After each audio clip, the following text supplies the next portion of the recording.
Merdeka! Merdeka! Merdeka! Arti kata merdeka adalah bebas. Sekali lagi, arti kata merdeka adalah bebas. Bebas yang dimaksud adalah berdiri sendiri, tidak terikat, dan lepas dari keadaan yang dikendalikan oleh orang lain. Ada dua contoh yang telah mengalami kemerdekaan, yaitu yang pertama, bangsa Indonesia. Bangsa Indonesia adalah bangsa yang telah mengalami kemerdekaan. Bangsa Indonesia mengalami kemenangan, menang atas perbudakan, lepas dari penjajahan, lepas dari keadaan yang dikendalikan oleh negara lain.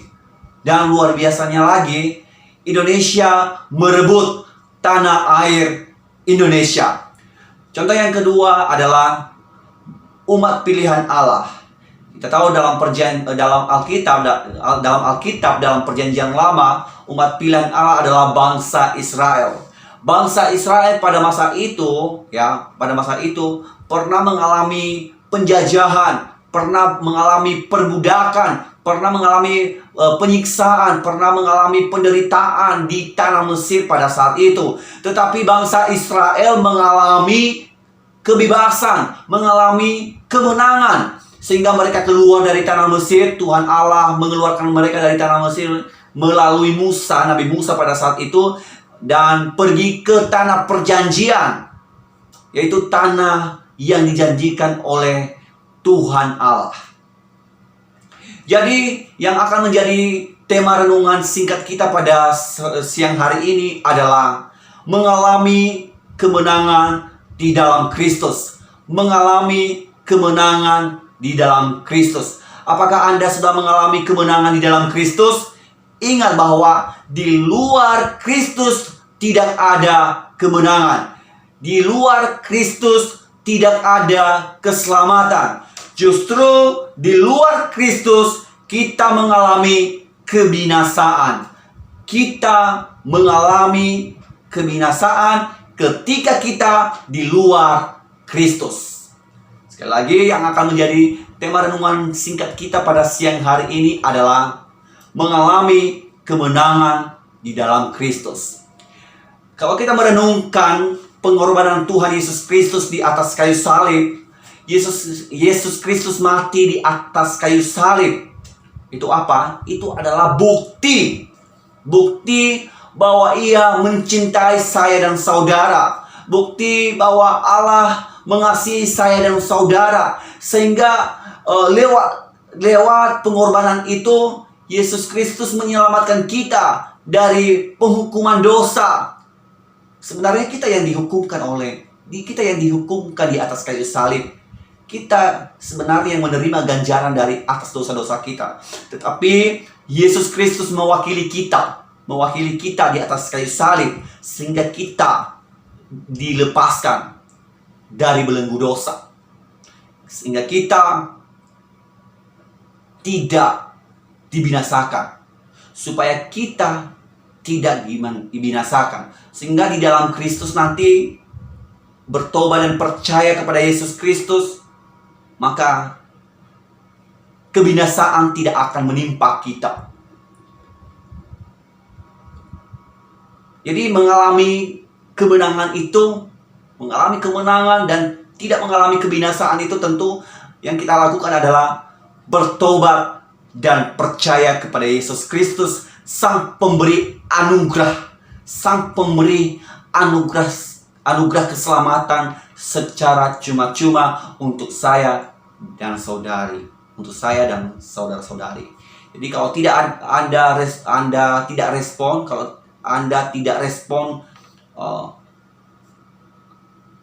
pengorbanan Tuhan Yesus Kristus di atas kayu salib untuk saudara dan saya pada siang hari ini, maka ingat, di luar Kristus tidak ada kemenangan.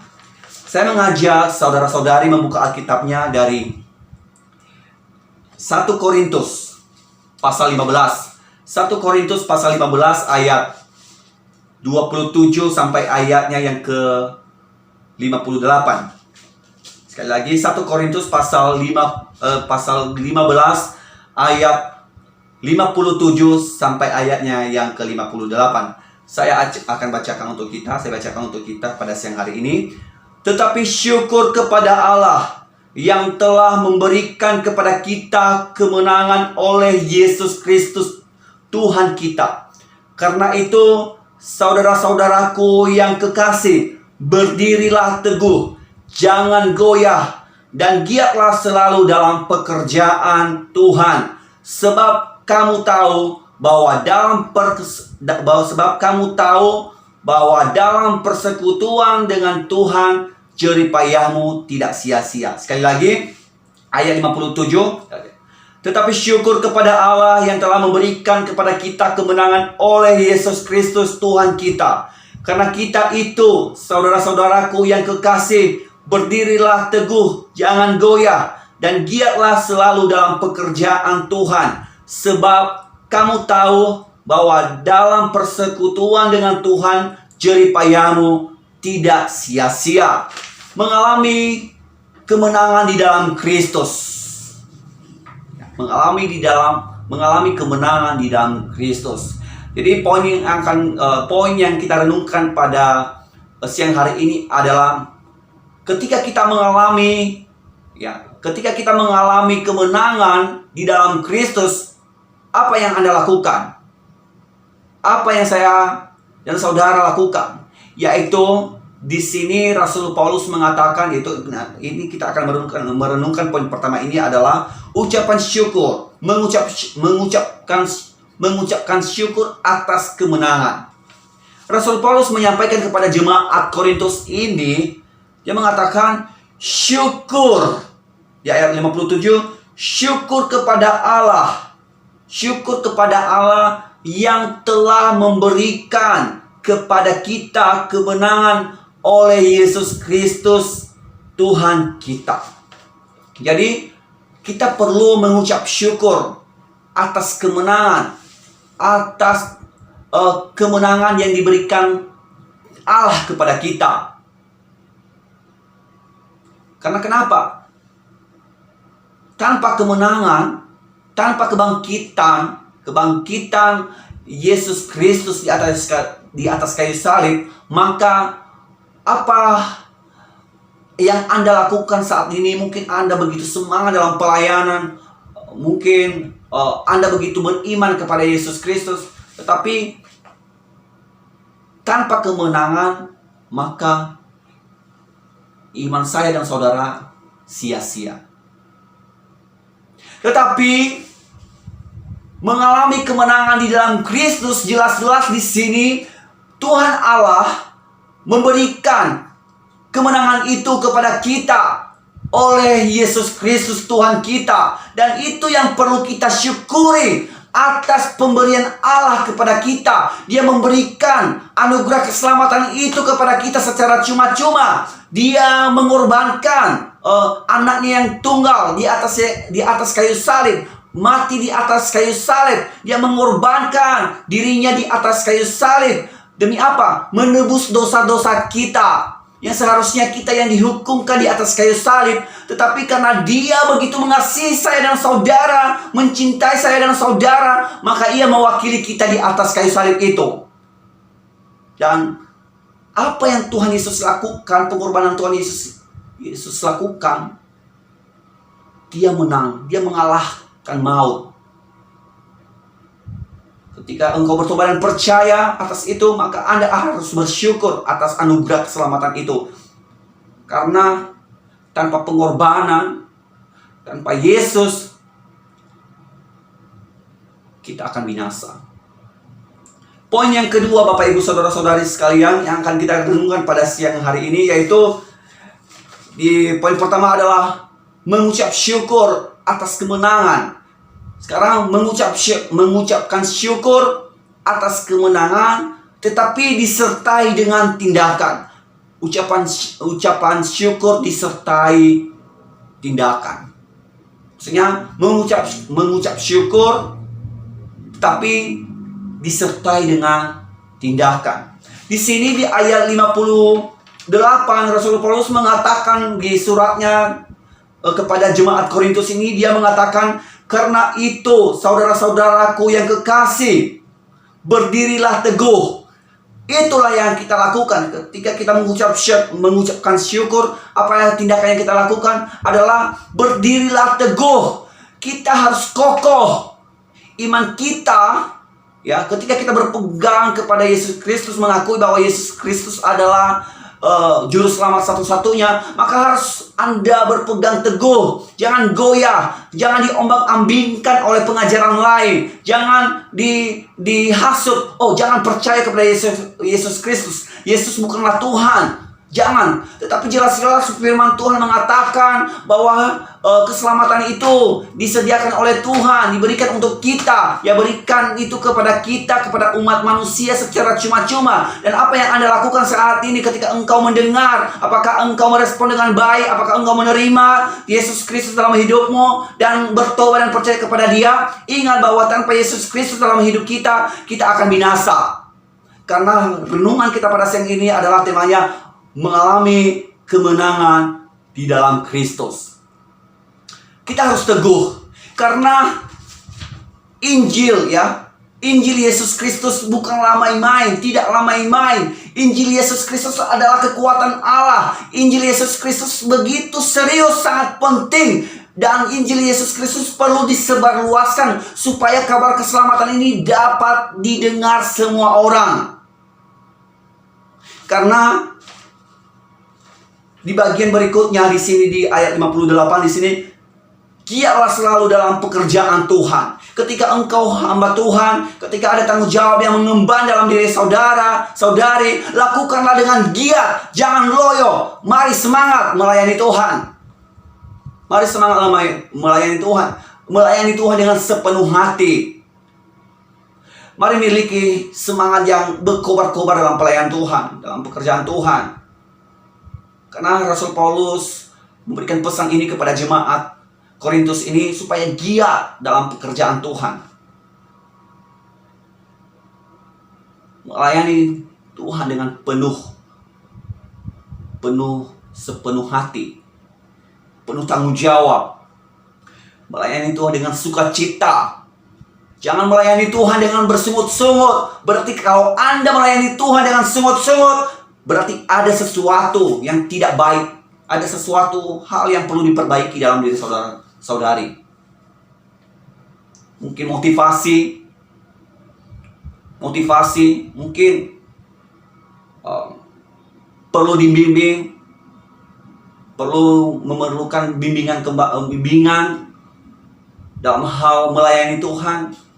Karena di sini Rasul Paulus mengatakan, firman Tuhan mengatakan bahwa giatlah dalam pekerjaan Tuhan. Terus di bagian selanjutnya di ayat 58 ini dia mengatakan lagi, sebab kamu tahu bahwa dalam persekutuan dengan Tuhan jerih payahmu tidak sia-sia. Persekutuan dengan Tuhan tidak sia-sia. Ketika engkau menjadi bagian, ketika engkau jadi hamba Tuhan, ketika engkau adalah seorang pelayan Tuhan yang melayani Tuhan, terlibat dalam pekerjaan Tuhan, dan engkau merespon kebenaran firman Tuhan, engkau menghidupi kebenaran itu dalam hidup saudara-saudari, dan merespon bahwa Yesus Kristus adalah satu-satunya juru selamat. Ingat bahwa imanmu itu tidak sia-sia, ya, bahwa jerih payahmu, apa yang engkau lakukan di muka bumi ini untuk Tuhan. Ketika engkau selama hidupmu melayani Tuhan, selama di bumi, selama engkau masih hidup, ingat di sini firman Tuhan mengatakan bahwa jerih payahmu tidak sia-sia. Sekali lagi, jerih payahmu tidak sia-sia. Mengapa tidak sia-sia? Ya, Di sini firman Tuhan mengatakan bahwa karena Kristus sudah dibangkitkan. Sekali lagi, kenapa tidak sia-sia?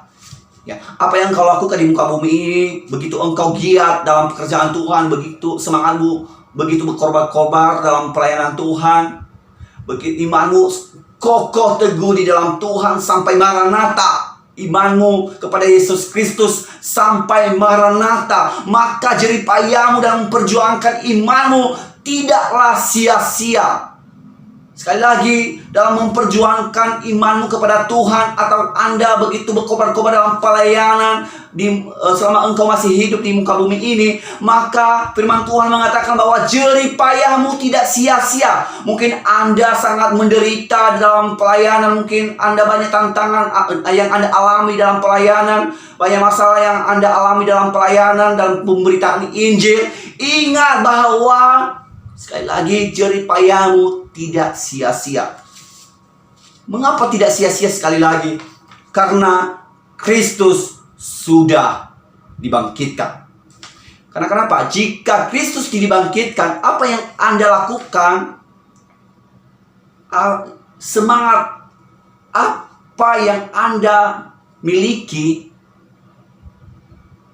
akan menjadi sia-sia jika Kristus tidak dibangkitkan. Tetapi tidak seperti itu firman Tuhan pada siang hari ini.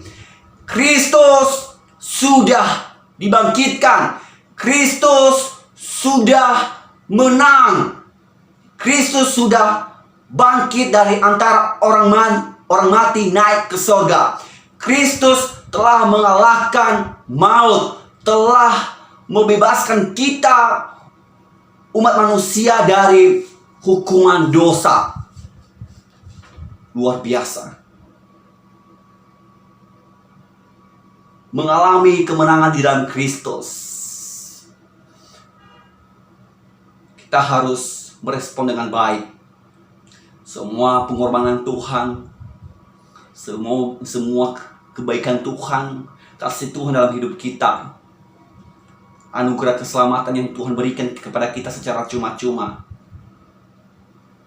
Poin pertama ini sangat berlaku, yaitu mengucap syukur atas kemenangan itu.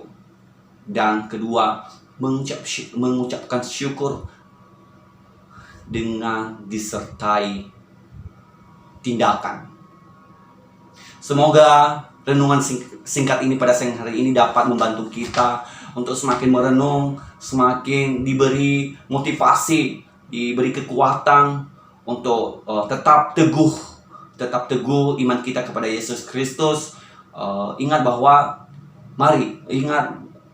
ingat bahwa dalam melayani Tuhan kita perlu semangat, kita perlu kebenaran, kita perlu belajar, dan semoga renungan singkat ini dapat membantu kita untuk semakin memberikan pertumbuhan rohani kepada kita pada siang hari ini.